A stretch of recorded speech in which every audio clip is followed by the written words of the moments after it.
So, how y'all doing? It's your girl, Mitra B, Beloved's Kitchen. I wanted to come and share some things with you guys.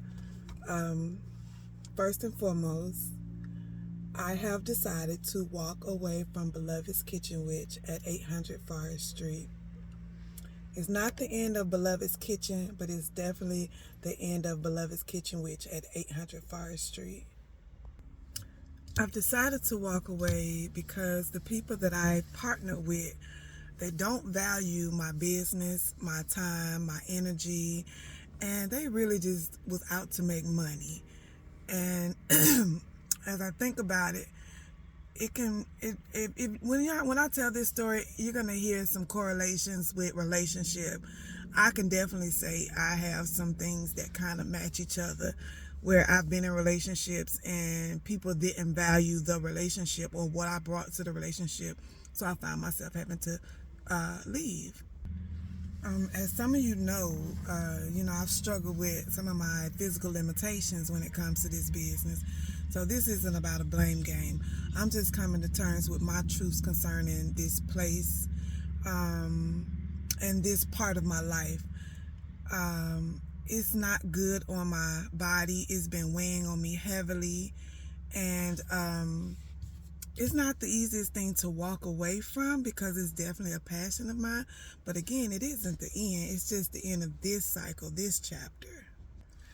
I actually chose to step into this particular business first because for those that know me, I got a bag of gifts I could step into at any moment. But I chose to step into this one first because it is truly one of my heart's desires. And everybody that knows me knows that I'm a natural giver and a server. I'm here to serve. I know my purpose. And it's an opportunity came about where, with the people that I partnered with, I saw an opportunity to put some things in place, not just for me, but to make jobs and opportunity for other people. And I saw this as a start at the time. It wasn't something that I was going to start with first, but because the opportunity came up, I decided to go with it. The worst part about it is I kind of feel like I got sold a lot of things that weren't true. And it happens. It's a lesson learned, I can admit I was naive, maybe ignorant to a few things, and had a few unrealistic expectations of myself and others, to be honest. But I can live with the choices that I've made. I really wasn't real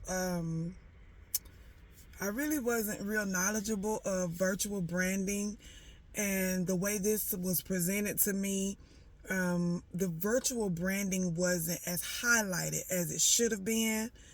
And I can honestly say I probably should have did more research. I did do some research, but I should have done more research way beforehand, and gotten maybe closer with some people that actually know more about virtual branding than I do. I started out building a team that really didn't last for more reasons than one. And it's nobody to blame. Life happens and things happen. So people kind of had to go their separate ways and do their own thing. I really was looking at this more of a storefront, but it's not. And a storefront is really more of my speed because I love connecting with people. And being kind of shut off from everybody, kind of like it seemed like it was, I really didn't like it, but I was willing to work through it because, I felt as though I was growing in the direction of my purpose of where I was really headed. So I was okay with it. At the end of the day, I realized that it kind of had me a little bit more shut off from the people that I really wanted to be honest. Having a restaurant has always been my dream. I come from a line of cooks on both sides of my family, and my grandmother, my maternal grandmother, was a retired chef. So this has been a dream of mine since I was a little girl. I used to watch my grandmother and my mother, throw down in the kitchen, ask too many questions, you know. But they could tell that I was curious. And as I grew older, I would jump in the kitchen and do different things for family, for those that knew knew where I came from and knew what I could do. So before I even had a legitimate restaurant, I've done catering. I sold food out my home. I sold plates. I sold snacks. It was, and I was always good at coming up with new ideas when it came to food. I was always bold enough to try something new. As I've gotten older, though, older in meaning older as far as in age, because this body, this mind, this spirit is still young. But as I've gotten older, I've grown through a few things. One being an accident that I went through about 7 years ago, and it took a huge physical toll on my body. So some of my unrealistic expectations are connected to what I thought I could do on my own. And at the end of the day, my body was like, no, ma'am, we can't take all of these hours. So even after I cut my hours, it still wasn't, it's like my body was still screaming for relief. It's like I couldn't find any. So I found myself feeling like I was going backwards physically, and that didn't sit well with me. So a few more of my unrealistic expectations were, I've always heard you don't depend on your family and your friends to support you in your business. And I knew this, but a part of me still expected just a little bit of support, a little bit more support when it came to certain things. And again, I'm not blaming anybody. So for anybody that sees this, understand, baby, I love you. It's just me coming to terms with my truths on what I thought, what I believe, and what actually happened. And again, I love you guys, but I'm just speaking my truth. So in my mind, with everything kind of breaking down around me, and I'm still pushing forward at this time, I'm starting to realize that this really wasn't my season for maybe the restaurant, and maybe the team as well, or this type of team. So I had to start making certain decisions because my insides were beating me up. It was like, we got to make a different decision. It was, I'm giving to something that wasn't giving enough back, to be honest. And when it comes to pouring into different things in our lives, I for one can say, if it doesn't give back enough, I have to come to a decision that I have to make concerning that thing that I'm giving to, because that's just it's only right, if you ask me, whether that's in relationship, business, or whatever. You have to learn to balance things out. And if there isn't a balance, give and take, you can mess around and find yourself depleted. I'm beyond grateful for the people that supported me through posts, through prayer, through text messaging, through patroning my business. I'm grateful. This was just I've always been an entrepreneur, and this was just another level of business that was new to me, to be honest. And on this, there were certain other things that happened in my life where family and friends, or those that know me, felt as though the best thing that ever could have happened to me is when I bought my first house. Honestly, the best thing that happened to me was when I became mobile again, being able to get around on my own. So when I bought my house, even then I had to know when to leave and pull out. Again, it's never easy, but it's like you have to learn to make decisions for yourself, or if you don't, like, you have to learn to listen to that still small voice. That voice is small, and that voice can keep you from getting any rest on more levels than one. And it will scream and scream, and the scream is honestly soft. It can be. It depends. There's levels to this. But after a while, that scream gonna get louder and louder and louder. And it's up to you to listen. I listened, even when it came to me selling my house. I listen now when it comes to this business, because I know this is not the end for me. This is just another beginning. And sometimes that voice is going to tell you some things that you don't really want to hear or you don't really want to do. But if you trust you, you're going to know that that voice is telling you what's best for you at that particular time. Perfect example is one day I was, sitting in the park writing in my journal, and the temperature was dropping. And I really wanted to be outside. I really wanted to sit outside. The sun was shining. It was me and Penny, my baby. And I kept hearing the voice say, it's cold. And I'm like, we all right, we all right. And the voice kept saying, but it's cold. Why don't we just go sit back in the truck? I'm like, but I don't really want to sit in the truck. I want to be outside. So the voice kept saying, but it's cold, and if you don't move, eventually it's going to weigh on your body. Okay, well, after hearing that voice, and then with the things that I was sitting and journaling about, I had to stop, like, wait a minute. I'm sitting here going back and forth with a voice that's trying to look out for me. And so I had to make the decision. I made the decision to get up and go get in the car. And I felt better.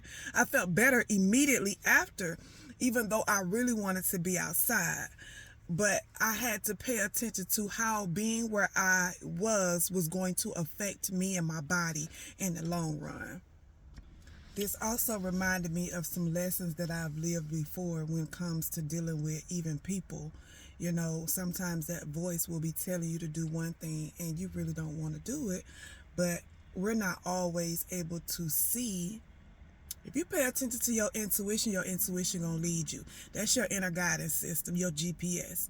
So, sometimes we're not able to see where a particular thing, a relationship, a place is gonna lead us in the long run. But if we pay attention, we'll get what we need. If we pay attention, we'll not only get what we need, but we're gonna move faster. And one thing about it is, although speaking on when I was sitting in the park, I didn't want to find myself repeating certain pains that I don't have to. And that's the same thing in life. I've learned to listen to this voice more and more and move faster, because it will have you repeating some cycles in life that are totally unnecessary, to be honest. It's only necessary if you choose for it to be. You only have to repeat certain phases in life if you choose to. There's always an option to leave and to walk away. But sometimes, again, we wrestle. I just heard we wrestle not with flesh and blood, baby. So it's a spiritual thing. I can say that I have learned a lot in this process. I have gained a lot that I could take with me on my next journey. Things that I didn't know that I would have to grow through this process to get, but I'm grateful for them. I'm grateful for being able to move when I'm told to. I'm grateful for being more in tune with my voice, that inner guidance system that we all have. I'm grateful for learning to recognize what season I'm in, because again, sometimes things can get a little out of order for us, and we could do something before we're supposed to do that, or and to be honest, I chose to do this first because it was easier, it was a source of income, and it was a lot less challenging from what I was really being called to do. I can admit that now. And sometimes we will stray away from a challenge to move a little smoother, or to move into something a little quicker, but again, I've learned my lesson. I've learned my lesson of moving when I'm told to move, and moving more than anything out of my comfort zone. A lot of times, we get comfortable in a place, and we don't really want to move, because it's like, as they say, how do they say? If it ain't broke, why fix it? And sometimes it is broken. You just don't want to admit to it. I have a bag of gifts that I am knee deep in. And this was just one of those things in my bag that I pulled out at that time.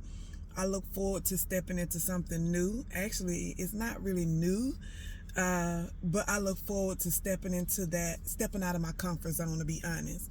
I look forward to the lessons that I can apply, just even from that space, that are going to take me to where I'm going.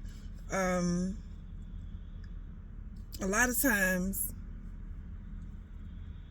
not knowing what's on the other side of that discomfort is what keeps us stuck. And I'm no longer stuck. I know what I want. I know what I'm supposed to be doing, even if I can't see the full picture. And for those that are willing to ride with me, come on, let's go. I'm here for the people. I'm here to serve. That's my purpose. That's my passion. I'm a natural gifter. I'm a natural giver. And my heart is really in humanitarian and philanthropy work. So I look forward to where this next phase is taking me. Stay tuned for those that are interested. But it's not even the end of Beloved's Kitchen. Beloved's Kitchen is going to evolve to a new level. She just won't be just serving food. So stay tuned, look out, and I love you guys. And again, I thank you for all of you that have been riding with a sister. And if you know me, you know, baby, I don't get knocked down and can't get back up. Not I, said the cat. If you know me, you know I can take a lick and keep on ticking. That's what I do. So I'm not, I may have, and I don't lose, I learn. So I may have had to release. I may have had to let go. I may have had to even, let me see how I can say this. I may have had to sacrifice some finances to get to where I am now. But I'm okay with that. I'm okay with that. I'm okay with that. And it's taken me a while to get to this point, even to being able to share it with you guys, because I was trying to find a way to put it in the right way to present it, and it's at the point where it's like, listen, here it is. It is. And I also needed to take my time and journal about it so I can sit back and make sure before I go to talking out loud, I do the work within myself first. So, yeah. Don't never think you can't change your mind. Don't never think you can't go back in the deck and reshuffle. Don't never think you can't evolve. Don't ever think you got to stay stuck. Don't let nobody else tell you those lies either. You know, we come from a different generation. So a lot of us come from a different generation with different traditions and beliefs that a lot of them no longer serve me. So I'm paying attention to what works for me. What works for me might not work for you. You know what I'm saying? So what works for you, all I ask is that you listen to it. Listen to your intuition. Listen to your gut feelings. Listen to what continuously rolls around in your mind that doesn't stop, that doesn't change. Because it's a reason why you're getting those signs, signals, and messages. Don't miss the message listening to I don't know why I just heard don't miss the message listening to the messenger, for whomever that's for. Don't miss the message, because you can always eat the meat and spit out the bone. Take what's good for you and let the rest be. So I love you guys. I hope to talk to you guys later. You know I'll be back, because that's what I do. I look forward to what's next. And if you riding with me, hey baby, I'm with you too. In a minute, you guys. Peace.